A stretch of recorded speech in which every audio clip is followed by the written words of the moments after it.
First question is Margaret Brennan. Thank you, Mr. President. Given the Republican nominee's recent comments about the Khan family and his statement that if president, he would consider recognizing Russia's annexation of Crimea, does it make you question his fitness to be president? And secondly, sir, on Libya, you've said in the past that the worst mistake of your presidency may have been your failure to plan for the aftermath of that 2011 NATO intervention in Libya. Do you see your new decision to bomb ISIS there as a direct result of that? Yes. I think the Republican nominee is unfit to serve as president. I said so last week, and he keeps on proving it. The notion that he would attack a Gold Star family that had made such extraordinary sacrifices on behalf of our country. The fact that he doesn't appear to have basic knowledge around critical issues in Europe, in the Middle East, in Asia, means that he's woefully unprepared to do this job.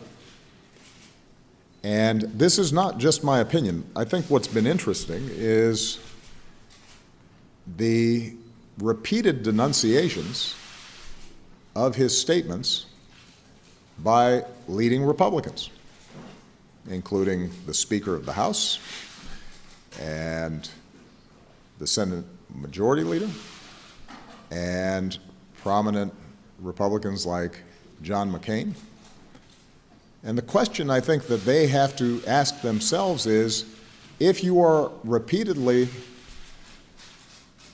having to say in very strong terms that what he has said is unacceptable, why are you still endorsing him? What does this say about your party that this is your standard bearer?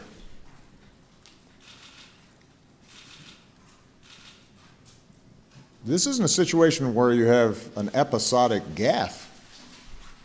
This is daily and weekly, where they are distancing themselves from statements he's making. There has to be a point at which you say, this is not somebody I can support for President of the United States. Even if he purports to be a member of my party.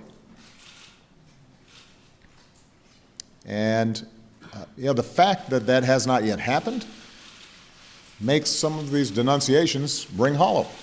I don't doubt their sincerity. I don't doubt that they were outraged about some of the statements that Mr. Trump and his supporters made about the Khan family.